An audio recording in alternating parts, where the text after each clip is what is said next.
नमस्कार, राधे राधे। कैसे हैं आप सब? आई होप आप सब अच्छे होंगे। मैं अमिता स्वागत करती हूँ आप सभी का अपने इस यूट्यूब चैनल में। तो कैसे हैं आप सब, ये बताने के लिए कमेंट बॉक्स में जय माता दी जरूर लिखें। तो जया एकादशी कब है? जया एकादशी जो माघ महीने की ही एकादशी है।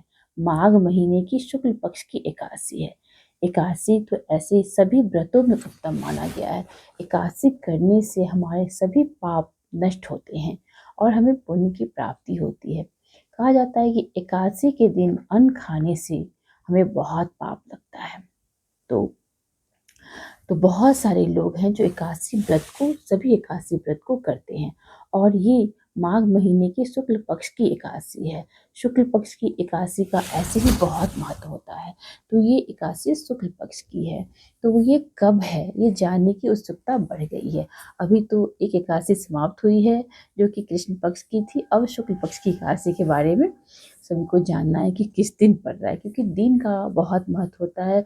और चूंकि आजकल बहुत ही व्रत 2 दिन के हो जा रहे हैं, इसलिए भी लोगों को चिंता बढ़ जाती है। तो आइए शुरू करते हैं अपना ये वीडियो एकादशी के बारे में। ये है माघ महीने के शुक्ल पक्ष की जया एकादशी, जो कि ऐसे ही एकादशी सभी व्रतों में उत्तम है।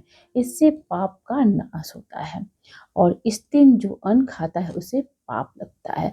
और अन्न के साथ साथ यदि आप अन्न खाते भी हो तो उसमें चावल कम से कम आपको नहीं खानी चाहिए।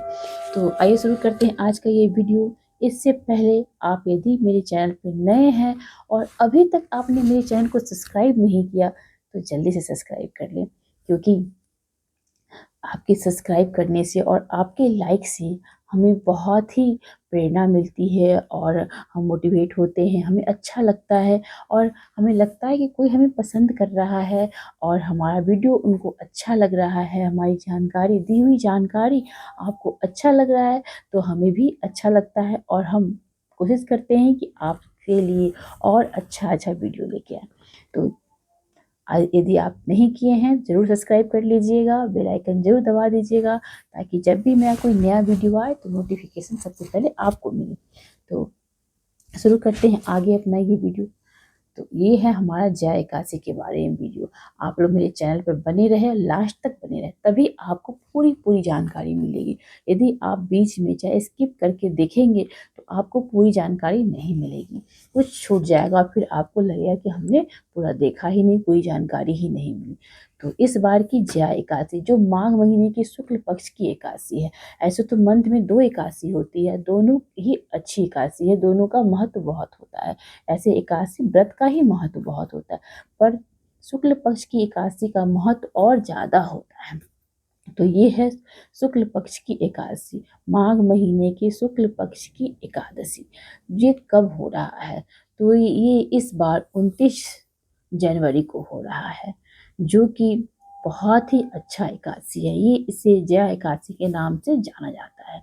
एकादशी करने से हमारे सभी पाप कर्म दूर से मुक्ति हमें मिलती है। गौ हत्या जैसे पाप से भी हमें मुक्ति मिलती है। ऐसे तो मतलब गौ हत्या कोई किसी से होता नहीं है, क्योंकि बहुत अपराध होते हैं इसके। लेकिन यदि गलती से भी कभी किसी से ऐसी हो जाती है ब्रह्म हत्या चाहे गौ हत्या, तो उसका भी पाप से हमें एकादशी व्रत करने से मुक्ति मिलती है। और एकादशी को अन्न खाने से हमें पाप लगता है, हमें दोष लगता है। तो ऐसे जो लोग भी अन्न खाते भी हैं तो उसमें चावल बिल्कुल एकादशी के दिन नहीं खाते हैं। तो इसका आप लोग ख्याल रखें। तो एकादशी कब है, किस दिन? ये तो 3 दिवसीय व्रत होता है। 3 दिन इसमें नियम पालन करने होते हैं एकादशी में। तो पहला दिन नहाय खाए के नाम से जाना जाता है, जिस दिन आपको शुद्ध सात्विक भोजन करनी होती है। ये दे पड़ रहा है दिन बुधवार 28 तारीख को। इस दिन आप नहाय खाए करें। नहाय खाए में आप शुद्ध सात्विक भोजन करें, लहसुन प्याज बिल्कुल ना खाएं। ब्रह्मचर्य का पालन करें, तीनों दिन ब्रह्मचर्य का पालन करें और आपको शुद्ध सात्विक भोजन खानी है। और अगले दिन सुबह सवेरे क्योंकि ब्रह्म मुहूर्त में भगवान विष्णु का आगमन होता है। ब्रह्म मुहूर्त में भगवान विष्णु उस टाइम धरती पे होते हैं। कहा जाता है ब्रह्म मुहूर्त में किया हुआ काम बहुत ही अच्छा होता है, शुभ फलदायी होता है। तो हमारे विष्णु भगवान का समय है ब्रह्म मुहूर्त, और दोपहर का समय ब्रह्मदेव का, और शाम का समय हमारे श्री भगवान, हमारे भोलेनाथ का है। तो इसका आप लोग ख्याल रखें। सुबह सुबह, क्योंकि एकादशी विष्णु भगवान को समर्पित है, एकादशी व्रत लक्ष्मी नारायण को समर्पित है। तो आप लोग एकादशी के दिन सुबह सवेरे उठ के अपने घर की साफ सफाई करके, अपने मंदिर की सफाई करके, नहा के शुद्ध साफ सुथरी पीले रंग का वस्त्र धारण करें। और धारण करने के बाद उसी समय आप पूजा का संकल्प लें, एकादशी का संकल्प मन ही मन लें। ऐसे तो नहा खा के दिन ही संकल्प लिया जाता है, लेकिन पूजा का संकल्प उस दिन लिया जाता है। तो आप संकल्प लें और विष्णु भगवान से लक्ष्मी नारायण की विधिवत पूजा अर्चना करें। आप उनको पीला फल फूल, पीला नैवेद्य से उनकी पूजा अर्चना करें। विष्णु सहस्त्र नाम का पाठ करें, गीता के 11वें अध्याय का पाठ करें। उससे भी आप ओम नमो भगवते वासुदेवाय की एक माला जाप करें। इस तरह आप लक्ष्मी नारायण की पूजा करें। आप उस दिन भोग में अन्न का भोग भगवान को ना लगाएं। उस दिन आपको फल फूल के ही भोग लगाने हैं। मेवा मिठाई जो भी हो, जो फलाहार होता है वही आपको भोग लगाने होते हैं। तो इस तरह आप लक्ष्मी नारायण की बहुत अच्छे से पूजा अर्चना करें।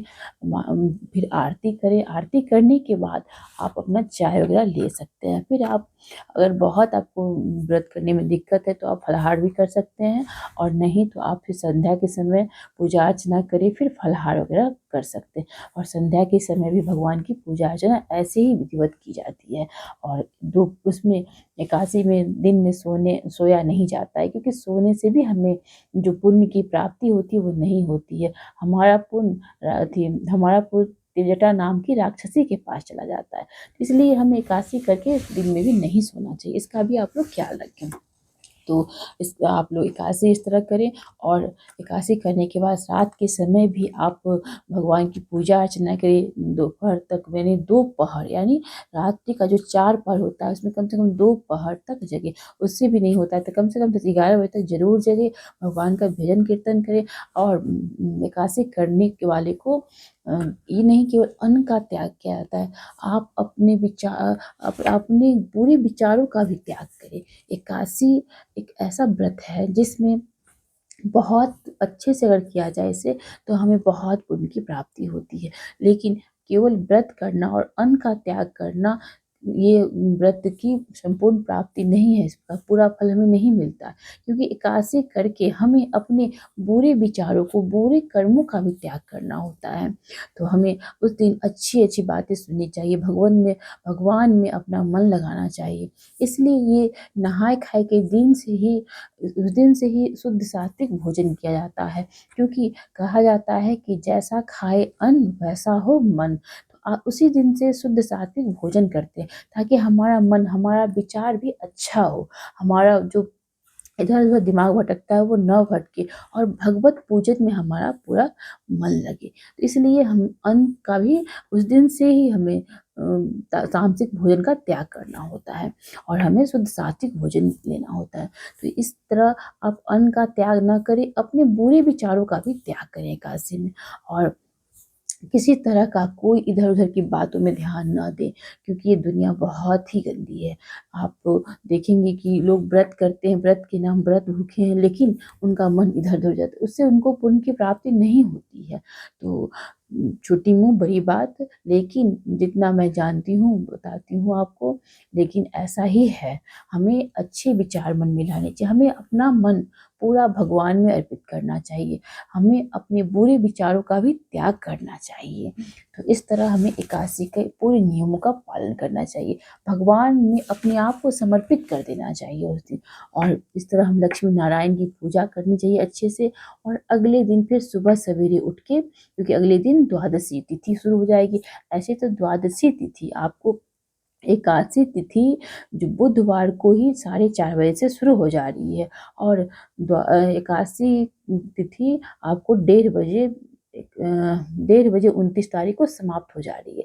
और फिर आप द्वादशी सुबह, लेकिन आप सुबह सुबह, क्योंकि हम लोग उदय तिथि से इसका पालन करते हैं तो हम लोग फिर सुबह सवेरे ही नहा धोवा के 7 बजे से 9 बजे तक इसका पालन कर सकते हैं। तो पालन में भी आपको शुद्ध सात्विक आहार ही लेनी है और उस दिन भी आपको नियम का पालन करना है। घी का बना ही खा सकते हैं आप, लहसुन प्याज नहीं खाना है आपको, सेंधा नमक खाए तो अति उत्तम है। इस तरह आप शुद्ध सात्विक भोजन उस दिन भी करें, द्वादशी के दिन भी करें।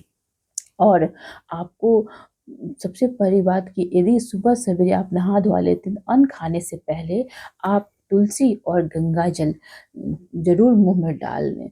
कुछ आपको नहीं पता है, जैसे हर एकादशी का कुछ न कुछ पारण का नियम होता है, पर यदि आज कुछ भी आपको समझ में नहीं आ रहा है तो कम से कम आप तुलसी और गंगा जल ज़रूर मुँह में पहले डाल लें और फिर ब्राह्मण को दान दक्षिणा निकालने के पश्चात ही अन्न ग्रहण करें। इसका भी आप लोग ख्याल रखें, क्योंकि इतना कष्ट लेने के बाद हमें दान पुण्य करना चाहिए। दान पुण्य से हमारे बहुत सारे पाप दूर होते हैं और हमें बहुत पुण्य की प्राप्ति होती है। और दान ऐसा नहीं है कि आप बस पंडित को ही देना है, आपको दान किसी ज़रूरतमंद को करनी है, जिसको है, जिसके पास है ऑलरेडी। यदि हम देते हैं तो क्या फ़ायदा? हम ऐसे लोगों को दें जिसको उसकी आवश्यकता है, जिसको ज़रूरत है, वो परेशान है उसके लिए, वैसे लोगों को दें तो आपको ज़्यादा पुण्य की प्राप्ति होगी। भरे हुए को भरता है बहुत लोग, ये बिल्कुल गलत है।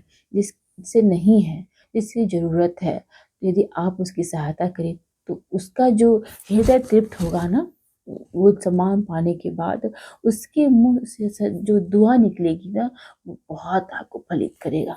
इसलिए आप भरे को मत भरें, जिसके पास नहीं है उसको ज़रूर मदद करें यदि आप उसमें सामर्थ्य है तो। तो इस तरह एकादशी का आप लोग पालन करें। 3 दिवसीय व्रत होता है, बहुत ही अच्छा व्रत है। गौ हत्या, ब्रह्म हत्या जैसे पाप को भी नष्ट करता है ये व्रत। तो इस तरह एकादशी का 3 दिवसीय नियम आप लोग ज़रूर से करें।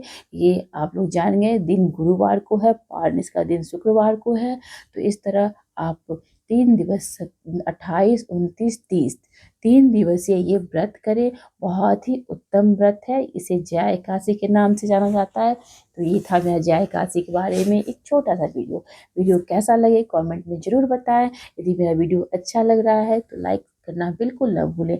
चैनल को सब्सक्राइब कर लें, शेयर करें, ताकि हमें भी अच्छा लगे, हमें भी लोग पसंद करता है, हमें भी ये समझ में आए, तो हम भी और अच्छा वीडियो आप लोगों के लिए लेके आएँगे। फिर मिलते हैं अगले वीडियो में, तब तक के लिए बाय-बाय, टेक केयर, अपना ख्याल रखें, हँसते मुस्कुराते रहें। धन्यवाद। हँसना ही ज़िंदगी है, ये हमेशा याद रखें।